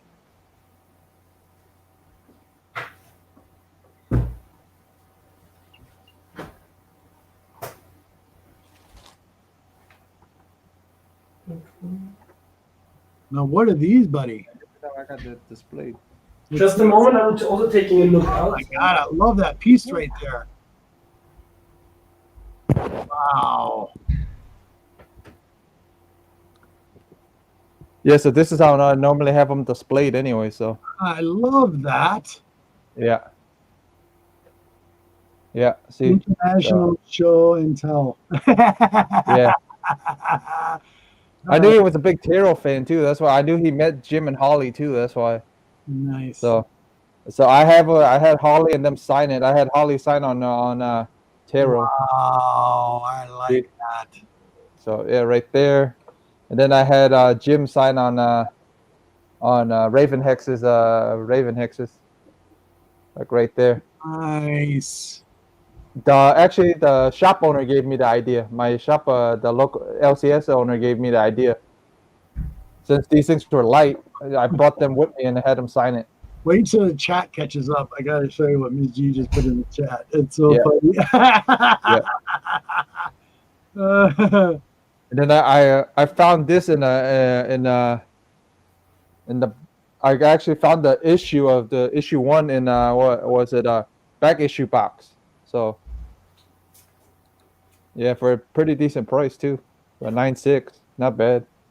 And signed by Jim. I wish I had Holly sign it, but I forgot. Forgot to tell them that. Here it comes. Here it comes. Yeah. So finally found it.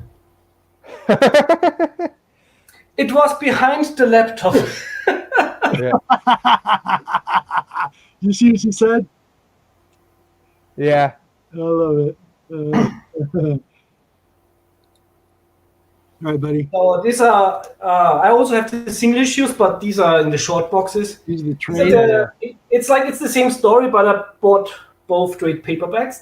It's called TAA. Yeah. And R. the- I have a couple of issues of that, Robert. It's actually not bad. I have a couple of issues. I actually enjoy it. Nice. Art's not bad either. Yeah, it is really nice. Also gonna do a video about it because it's heavy metal. Of course, you also have some.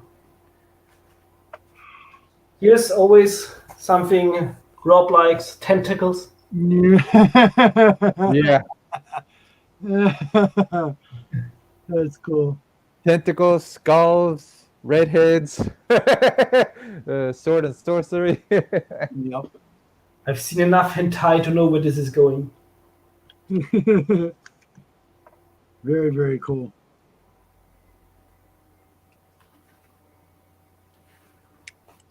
Heavy metal does a lot of good comics these days. Yes, they did. Heavy metal. They also have an Iron Maiden title. Yep. You know what's so weird? Which I will never understand. You have a Kiss comic. Yep. You have an Iron Maiden comic. Yep. You have a Slayer comic. Yep. Why the fuck isn't there a Manowar sword and sorcery comic? Yeah, exactly. Yeah. Yep. True. It's like this would be like forged by the gods. Yep. Yep. It says Vigilante walk away. So I had Holly sign the statue. Nice. Yeah, I have this statue, yeah. Yeah. I had her signed it right there, and then I had Jim sign the other one. Statue. The other side. Yeah, I had Jim sign the other side. I like that too. That's hot. I had Jim sign right there. So Yep. it's kind of I like got this signed by Hoodie. Yep. nice. Nice. That's Holly. Yeah. That's Holly. That's Holly, yeah. Sure like to meet them people. You have to. They're so nice, Jim and Holly. I met them in Vienna. So this Jim gifted me like a huge bunch of tarot books, the old Krampus issues. Oh yeah. Yeah. And he also gifted me the variant cover he did for Tarzan and Red Sonja. Yeah. Yeah, he's really nice too, man. Like, he's really nice. The darling, yeah. Yeah. And then I got issue 1 of Tarot signed too. So by Jim. Yeah. I found this in like a back issue box. Yeah, for It was a Hammerfall comic, Greyman. for a pretty decent price. Oh yeah. So that's always good. Sweet, yeah. Hey, I didn't think it was a 9.6. I thought it was a 9.0. So I'm happy it came back a 9.6. I don't own a single slab because it's too expensive here to send it to CGC. Yep. Yeah, you guys need one out there. That's what you guys need one out there. Yeah, and the European grading company is shite. Oh, yeah, okay. I've seen a couple of European brothers over there do some grading stuff that they've done CGC slabs, and they've said the same thing. Very disappointed with it. Yeah, so I wanna get some books as a slab next year, so I have to order them from the US. Right. But it is mostly like the stuff I want to display anyway, Yeah. and already read. But I'm also not somebody who really cares about that much about a grading. Right. Like I'm hunting for Conan issue number 1, but I wouldn't mind if it's like a 5.0, as long as the cover is nice and there can even sound like some tears in the cover, have some character. Right. Yeah, I know you're looking for King Conan too, right? King Conan from Julian. yeah, I know you. Yeah, you're looking for the King Conan from what is it? Dark Horse. Yeah, Yes, for I have the Spanish omnibus. Yeah. Because but I'm looking for the Yeah. floppy one. Yeah. Yeah, I know. You're looking for the floppy of that one, and then the other Dynamite one. I forgot the other one next to it. I know. I saw the picture for like this week. I just don't remember the other one. Issue 24, the recalled nude one. Well, that's gonna be hard to find. That one's gonna be hard. I've seen it. There's somebody on eBay. There's some on eBay, but they're like over 200. Whoa. Like I $50. said. Yeah. Let's just Like I say I'm selling a lot of stuff now. So if Just that one. Yeah. so, that's like on my goal list. Yeah.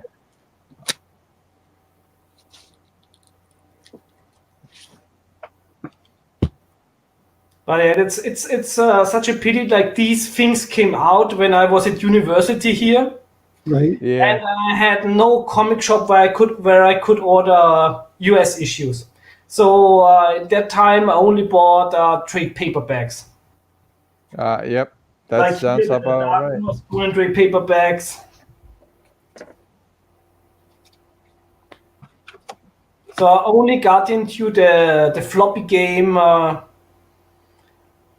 I think the first floppy I bought was the Conan Wonder Woman crossover. Yeah. That was when I found the comic book shop in Germany that sold it, and since then I'm subscribing there ever since. What do we got here? We have some annuals. Nice. And It's a wonderful thing about the wonderful thing about the 70s and 80s. You can literally pick any comic and it has a great cover. the reds in it are unbelievable. Yeah, I just ordered the Marvel Warlord of Mars, John Carter issue number 11 with the origin of Deja Torres for €8. I got most of those. Those are great. Yeah. Did you know that also DC put out some John Carter stuff? Yes. Nice.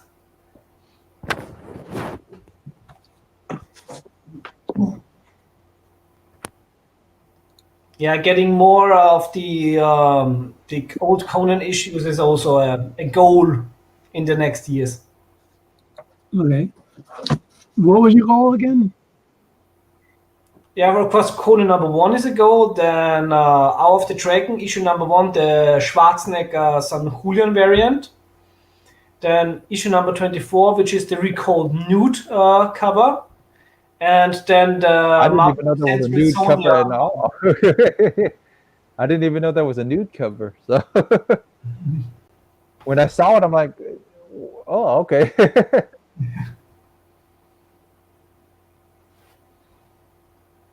I only found out that this is one of the things I only found out through Key Collect app. Yeah. Because it's, yeah. Too. Nice. Okay. Well, we're on 2 hours and about 5 more minutes. Yeah. Yep. You got to spend some time with Miss G before Miss G get a little mad. Fine. You have to focus on one particular redhead. Yeah, pretty Oh, much. No plural. No.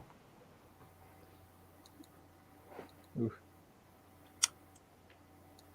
All right. Let's see here. Any other topics you want to talk about? Well, not really. Not in 5 minutes. But Do you we have can anything this in the about future. anything you want to say about your show? Anything coming up? Go ahead. I'm next week. I'm gonna do since it's New Year's Eve, and I'm always making a New Year's Eve like a special movie review. I'm gonna talk about 20 years in the past because you always have to thank Arnold Schwarzenegger that we are still here Yes. because he defeated the devil 20 years ago in End of Days. Nice. The world would look quite different if he wouldn't have done that. I love it. So I'm talking about End of Days next week, and probably I'm gonna follow the other YouTubers, and maybe I'm gonna do a video about my favorite comics this year's. Cool. Yeah. But 2 of those I'm gonna make like a retrospective next year, because in January also the last, not the last Red Sonja, but it's like issue number 12 will wrap up the storyline that was started a year ago. And the same is with issue number 12 of Conan the Barbarian. It's gonna be the last Eren and Asra comic of Conan. So I'm gonna talk about those 2 and about long-term storytelling. Because what I really value in those 2 runs is that they told an ongoing story from issue number 1 to issue number 12, which is quite rare in these days when they jump and up and down storylines. So I'm always a fan of a good long-term storytelling when it's rewarding. Nice. Well, okay, I guess we're gonna call it. Yeah, I'm gonna, and I also hope we're gonna repeat this in the future. Yes, absolutely. Yeah, I would love to. Yeah, I would love to. Let's do it again for sure. Sooner than later, for sure. Yeah. So we caught up at the same time frame. This was perfect for us. This worked out really well. Anything you want to say, Jeff? Not much. Just I always cut myself off. There you go, buddy. Yeah. Pretty much we got Books with a Hook tonight. At we got Books with a Hook, and then tomorrow we got Silver Age Sundays with all the boys, and then I have the Extreme Nerd Table with Mylar Madness and with Randall, and the Kentonese Comic Wednesdays. The episode 47 actually comes out this week, so that's pretty cool. That's pretty much it. What you got going on, Robert? Cool. First, I want to say thank you, gentlemen, for being here. I appreciate it. It was a lot of fun. Vigilante, you're awesome. I just have to check. Go ahead. Oh my fucking god. guys and gals, welcome to the first episode of DC. See, always check your subscriptions because YouTubers desubscribe me from Jeff. I was like, why am I not getting any videos lately from of you? So I just resubscribe to you. Yeah. Okay. Cool. Cool. So again, comic book community, thank you for everybody who's stopped by today. I appreciate it very much. Thank you for your support. And let me see what else. Make sure you come check us out tonight at midnight. Hopefully we'll have a special guest or some special guests on that will show up. It's kind of the last show for the year, 2019. We'll be on to newer things for next year. More interviews, more reviews, more geek out times like this. But come by and check us out at the Comic Book The Hook show tonight at midnight, the witching hour. Hopefully to see you there. Vigilante, thank you for being here. Much appreciated. Much love. And let me see. Thanks for having me. Oh, dude, you were awesome. We got to do this again for sure. Yeah. Thank you. Sadly, I won't be the witching hour because it's my deep sleep hour. Totally understand, brother. Thank you very much for being here, Jeff. I'll see you later. Get a nap, Yeah. bud. Yeah. All right. Maybe see you later also on the chat of, I think today's Coast to Coast. Yeah. Hmm. Yeah. I'm going to be for sure there in the chat. Thank you very much. Comic book community, peace, love, blessed be, and this is the way. Wow.